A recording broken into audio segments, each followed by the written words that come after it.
할렐루야, 반갑습니다. 이 시간 함께 우리의 마음을 모아 찬양하는 시간을 갖도록 하겠습니다.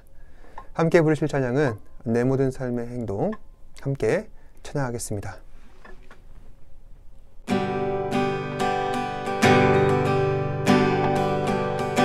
내 모든 삶의 행동 주 안에 주님 안에 있네. 나의 숨쉬는 순간들도 내 모든 삶의 걸음 주 안에 내 길도 주 안에 나의 숨쉬는 순간들도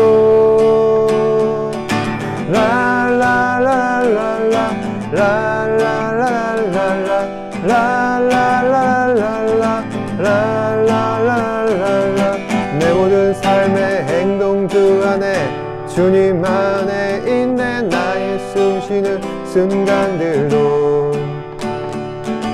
내 모든 삶의 걸음 주 안에 내 길도 주 안에 나의 숨쉬는 순간들도 라라라라라 라라라라라 라라라라라 라라라라라 자비와 은혜의 물결 오 놀라운 주님의 산에 주 사랑 날 붙드네. 오 놀라운 주님의 사랑 내 모든 삶의 행동 주 안에 주님 안에 있네. 나의 숨쉬는 순간들도 내 모든 삶의 걸음 주 안에 내 길도 주 안에 나의 숨쉬는 순간들도 라라라라라 라라라라라 라라라라라 라라라라라 자비와 은혜의 물결 어디서나 주 얼굴 보내. 주 사랑 날 붙드네. 오 놀라운 주님의 사랑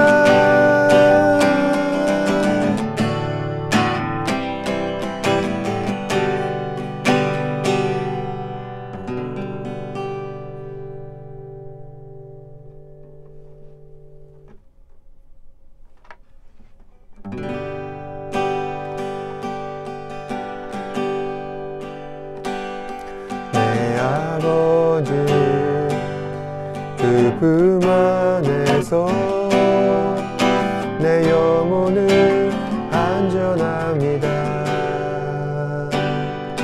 그 손길로 내 삶을 안으시니 그 평강이 나를 덮습니다. 나 비록 넘어지며 흔들리지만 주 내 안에 거하며 나를 붙드시니 내 생각을 주께로 돌리고 주시는 평강의 옷을 입습니다. 주 약속 안에서 내 영혼 평안에 내 뜻보다 크신 주님의 계획 나 신뢰해. 두려움 다 내려놓고 주님만 의지해. 주 안에서 내 영혼 안전합니다.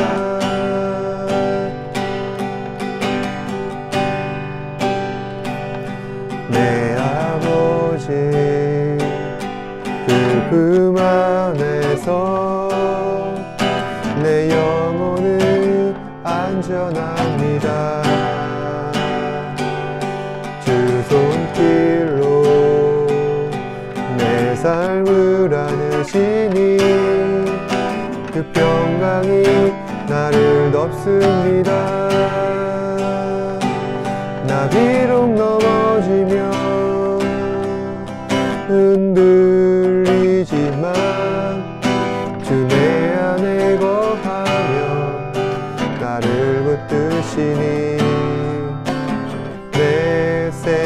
생각을 그때로 돌리고 주시는 평강의 옷을 입습니다. 주 약속 안에서 내 영혼 평안에 내 뜻보다 크신 주님에게 왜 나 신뢰해. 두려움 다 내려놓고 주님만 의지해.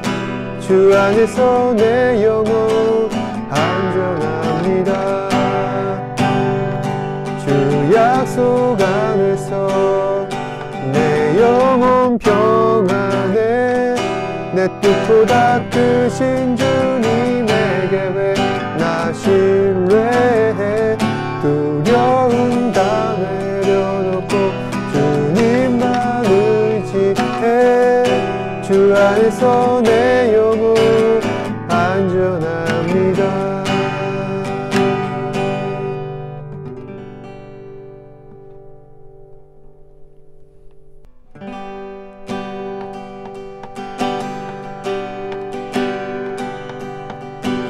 나는 하나님을 예배하는 예배자입니다. 내가 서 있는 곳 어디서나 하나님을 예배합니다. 내 영혼 거룩한 은혜를 향하여 내 마음 완전한 하나님 향하여 이곳에서 바로 이 시간 하나님을 예배합니다. 나는 하나님을 예배하는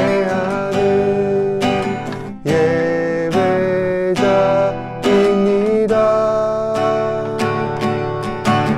내가 서 있는 곳 어디서나 하나님을 예배합니다. 내 영혼 거룩한 은혜를 향하여 내 마음 완전한 하나님 향하여 이곳에서 바로 이 시간 하나님을 예배합니다. 내 영혼 거룩한 은혜를 향하여 내 마음 완전한 하나님 향하여 이곳에서 바로 이 시간 하나님을 예배합니다.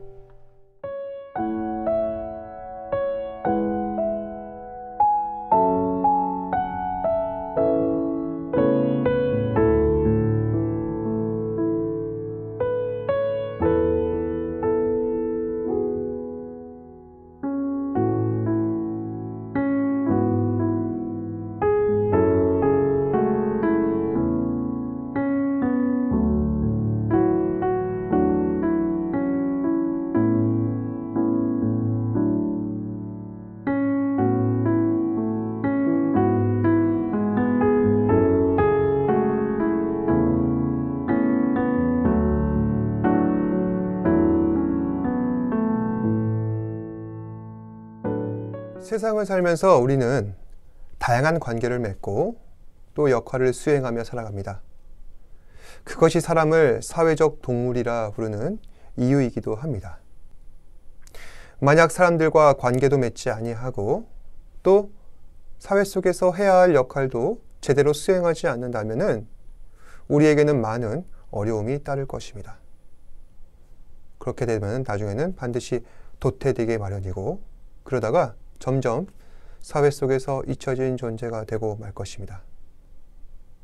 그런가 하면 우리 주변에는 번아웃으로 인해서 지쳐서 모든 것을 다 포기하는 사람들이 자주 눈에 띄곤 합니다. 사실 번아웃의 문제는 주로 인간관계의 문제, 그리고 사회 속에서의 역할 수행의 문제에서 비롯된 것이라 저는 생각합니다. 나는 잘하고 싶은데 마음먹은 대로 일은 풀리지 않고, 그래서 마음이 지쳐버린 것입니다. 그러다 보니 어떤 사람들은 차라리 자기 만족을 위한 선택과 집중을 추구하기도 합니다. 한동안 워라벨, 욜로족, 그리고 파이어족이라는 신조어가 대두되었는데, 워라벨은 다들 아시다시피 일과 삶의 균형점을 찾기 위해 일의 분량을 줄이고 그리고 삶의 질을 높이자는 이야기입니다.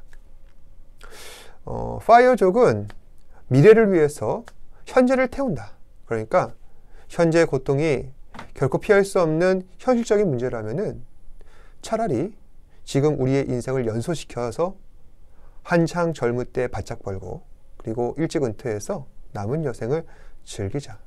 그래서 워라벨은 현재에 집중하자는 사람들이고, 파이어족은 미래에 집중하는 사람들이라 할 수 있습니다. 어느 쪽을 선택하든지 본인의 결정입니다. 하지만 사람들이 자신의 인생을 이렇게 주도하고자 하는 이유에 대해 우리는 곱씹어볼 필요가 있습니다. 그 원인은 무엇 때문일까요? 관계와 역할 수행에서 오는 스트레스가 만만치가 않고, 또 지금 내가 반드시 져야만 하는 인생의 무게가 너무나도 버거운 것입니다. 따라서 조금이라도 마음을 편하게 하기 위한 인생의 결정을 내린 것이라 볼 수도 있습니다. 이처럼 사람은 평생을 살면서 감당해야만 하는 삶의 무게로 인해 깊은 고민을 안고 있습니다. 그래서 예수님께서는 제자들을 향해 이렇게 말씀하신 것인지도 모릅니다. 수고하고 무거운 짐진 자들아 다 내게로 오라. 내가 너희를 쉬게 하리라. 이 말씀에서 예수님께서 언급하신 무거운 짐이란 무엇일까요? 여기에는 포괄적인 해석이 가능한데, 모든 사람들이 힘들어하는 인생의 짐이 될 수도 있고, 또 누군가에게 주어져야만 하는 막중한 책임이 될 수도 있습니다. 하지만 예수님께서는 그 모든 것들을 통틀어서 가장 핵심적인 의미에서 짐을 언급합니다. 그것은 무엇인가? 바로 인간의 죄 문제라는 것입니다. 사람이 평생을 살면서 가장 마음에 걸려하고 힘들어하는 것은 무엇입니까? 죄의 문제입니다. 남들 부끄럽지 않게 당당하게 살고 싶지만은 떳떳하지 못하게 살지 못하는 이유는 무엇입니까? 죄 때문입니다. 그런데 예수님께서는 그 가장 어렵다는 죄의 문제를 해결하러 이 땅에 오셨다는 사실입니다. 그래서 우리 가운데 죄짐을 진 사람이 있다면 다 내게로 오라 말씀하셨습니다. 우리 가운데 정말로 마음에 근심이 있는 자, 자신이 감당할 수 없는 삶의 무게로 짓눌린 사람들이 있다면 우리는 모두 예수님께 나아가야만 합니다. 그러면 주님께서 친히 죄짐을 져 주실 것이고 우리의 멍에를 가볍게 하실 것입니다. 방금 전에 저는 인간이 져야만 하는 책임과 그리고 역할, 그리고 관계에 대한 문제를 이야기했습니다. 그런데 예수님께서는 그 모든 관계와 역할, 책임, 이것을 능히 감당하실 만한 능력이 있으신 분이십니다. 그것을 우리가 짐작해 볼 수 있는 것은 바로 오늘 함께 나눌 내용을 통해서도 우리는 알 수가 있는데, 바로 오늘 함께 나누실 내용은 그리스도의 삼중직을 이야기하려고 합니다. 삼중직이란 무엇이냐? 이것은 신학적 용어인데 풀어서 설명하자면은 세 가지 역할을 가진 직분자를 말합니다. 여기서 말하는 세 가지 역할이란 무엇인가? 바로 왕, 선지자, 그리고 제사장입니다. 왕, 선지자, 제사장은 구약시대로부터 유래된 세 가지 직분을 의미합니다. 이 세 가지 직분을 최초로 나누게 된 계기는 바로 모세 때부터인데, 모세는 이 세 가지 역할 모두를 감당했던 유일한 사람이었습니다. 모세는 마치 왕처럼 이스라엘 백성들을 다스렸습니다. 또 성막을 만들고 제단을 세워서 하나님께 예배하는 최초의 대제사장 역할을 수행하였습니다. 또 하나님과 지속적으로 대화하여서 이스라엘 백성들에게 하나님의 말씀을 전하는 선지자 역할까지도 감당하였습니다. 이처럼 모세가 가진 직분들은 훗날 각각의 역할로 분화되어서 수행되어 왔었고, 그리고 이 세 직분은 상호 공존과 그리고 존중하에 지속되어 왔습니다. 하지만 사람들은 점점 부패하였고 하나님께 죄를 범하였고 결국 왕도 패하고 제사장도 패하고 선지자도 패하게 되었습니다. 그렇게 이스라엘 백성들은 멸망하게 되었고 바벨론 포로로 잡혀간 뒤에 이 세 가지 직분은 오랜 공백기를 갖게 되었습니다. 그리고 주후 1년 예수님께서 이 땅에 오심으로 말미암아 오랫동안 폐하였던 이 세 직분이 비로소 회복되었습니다. 예수님께서 우리의 왕이 되어 주셨고 하나님께 예배하는 제사장이 되셨으며 말씀을 선포하시는 선지자가 되셨습니다. 그럼 오늘 본문 함께 살펴보시면서 계속해서 말씀을 이어나가도록 하겠습니다. 사도행전 3장 21절에서 22절 말씀입니다. 하나님이 영원전부터 거룩한 선지자들의 입을 통하여 말씀하신 바 만물을 회복하실 때까지는 하늘이 마땅히 그를 받아들이라. 모세가 말하되 주 하나님이 너희를 위하여 너희 형제 가운데에서 나 같은 선지자 하나를 세우실 것이니 너희가 무엇이든지 그의 모든 말을 들을 것이라. 이 말씀은 베드로가 솔로몬 행각에서 많은 사람들 앞에서 설교하는 장면입니다. 상황 설명을 좀 더 해드리자면은 예수님께서 십자가에 달려 돌아가신 뒤 부활 승천하시고 제자들은 성령을 받아 성령 충만해졌습니다. 그리고 하나님의 말씀을 널리 전하는 사도라는 직분에 임명되었는데 베드로는 그 사도에 해당되는 사람이었습니다. 베드로는 성령으로 충만해져서 솔로몬 행각에 올라갔고 그때 마침 못 걷는 사람을 발견하였습니다. 그리고 그 사람을 예수 그리스도의 이름으로 치유하였습니다. 놀라운 일이 벌어지자 많은 사람들이 이상하게 생각합니다. 어찌하여 이런 일이 일어났느냐. 그러자 베드로는 이 일이 일어나게 된 원인에 대해서 설명하면서 사람들 앞에서 복음을 전하는 것입니다. 본문 말씀은 그 복음 가운데 소개되는 내용인데 말씀해 보시면은 하나님께서 만물을 회복하실 때까지 마땅히 그를 받아둔다 이렇게 전하고 있습니다. 이 말씀이 무슨 뜻이냐면은 장차 예수님께서 이 땅에 다시 오셔서 새하늘과 새 땅을 창조하시고 또 만물을 완전히 회복하실 때까지 하늘 보좌 우편에서 하나님과 함께 하신다는 것입니다. 그리고 그 다음 내용이 중요한데 베드로는 21절에 언급한 하늘이 받아둔 그에 대해서 다음과 같이 소개하고 있습니다. 22절 내용을 보시면은 과거 모세가 이스라엘에게 한 가지 예언을 하였는데 그것은 바로 하나님께서 내 뒤에 나 같은 선지자 하나를 세우실 것이다 라는 내용입니다. 후대의 많은 사람들은 이 선지자를 오랫동안 기다려왔다고 합니다. 그 당시 사람들이 생각하기에는 모세가 예언했던 이 선지자는 아마도 자신들을 완전하게 통치하실 왕, 그리고 바른 말씀을 전할 왕이라고 생각해 왔습니다. 하지만 아무리 기다려도 선지자는 오지 않았습니다. 그러면 과연 누가 선지자가 될 것인가? 한 가지 짚고 넘어가자면은 모세가 여기서 얘기했던 선지자라는 용어는 메시아를 의미하는 것입니다. 여러분, 예수 그리스도라는 말에서 그리스도라는 말은 어떤 의미입니까?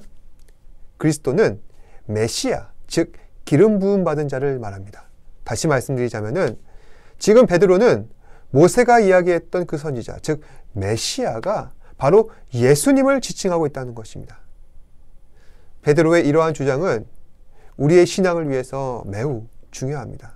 왜냐하면 지금까지 우리는 막연하게 예수님에 대해서 구원자, 하나님의 아들 그렇게 생각해 왔는데 그 의미를 하나씩 따져보니 결국 지금까지 우리가 예수님에 대해서 확신한 모든 것들이 틀림없다는 것을 다시 한 번 더 확인하게 되었기 때문입니다. 예수님께서는 그리스도, 우리를 위한 구원자가 되어 주셨습니다. 그러면 방금 전에 예수님께서 왕, 선지자, 그리고 제사장, 이 삼중직을 수행하시는 메시아다 말씀드렸는데, 그럼 어떤 의미에서 예수님께서 이 직분을 수행하신다는 말인지 하나씩 따져보겠습니다. 오늘은 우선 선지자로서 예수 그리스도에 대해 살펴보겠습니다. 여러분께서는 선지자하면 어떤 이미지가 떠오르십니까? 마치 노스트라다무스와 같은 예언가가 떠오를 것입니다. 물론 선지자는 예언한 사람이 맞습니다. 하지만 예언이라는 용어의 그 정확한 개념 정의가 중요한데, 예언이란 성경에서는 하나님의 말씀을 의미합니다. 그러니까 하나님께서 사람에게 친히 전하신 모든 말씀이 예언인 것입니다. 그 예언 중에는 이미 일어난 일도 있고 또 앞으로 일어날 일들도 있습니다. 그렇다면 과연 선지자는 어떠한 일을 하는 사람인 것인가? 하나님께서 전하시는 말씀을 사람들 앞에서 있는 그대로 전하는 사람들이 바로 선지자입니다. 그러다 보니 사람들 마음에 그 불편한 얘기도 이 선지자들은 과감히 했습니다. 그러다 보니 어떤 사람들은 처형당하기까지 합니다. 그러면 과연 예수님께서는 선지자로서 어떤 역할을 수행하셨을까요? 예수님이라고 해서 변한 건 없습니다. 구약의 선지자들처럼 하나님의 말씀을 있는 그대로 전하셨습니다. 다만 예수님께서 전하신 예언의 말씀은 구원에 좀 더 초점이 맞춰져 있습니다. 왜냐하면 예수님께서는 택함받은 백성들의 구원을 위해서 하나님께서 보내신 선지자이셨기 때문입니다. 그러면 이 땅에 선지자로 오신 예수님을 우리가 인격적으로 만나게 되면 어떠한 반응을 보여야 할까요? 간단합니다. 말씀에 순종하는 것뿐입니다. 우리에게 주신 성경 66권은 모두 예수님에 관한 예언의 말씀입니다. 따라서 선지자로 오신 예수님께 순종하는 방법은 오직 말씀 따라 하나님 백성답게 살아가는 것입니다. 결국 오늘 설교의 말씀, 이 메시지는 말씀으로 돌아왔습니다. 그렇지만은 이것을 깨닫는 것은 굉장히 중요합니다.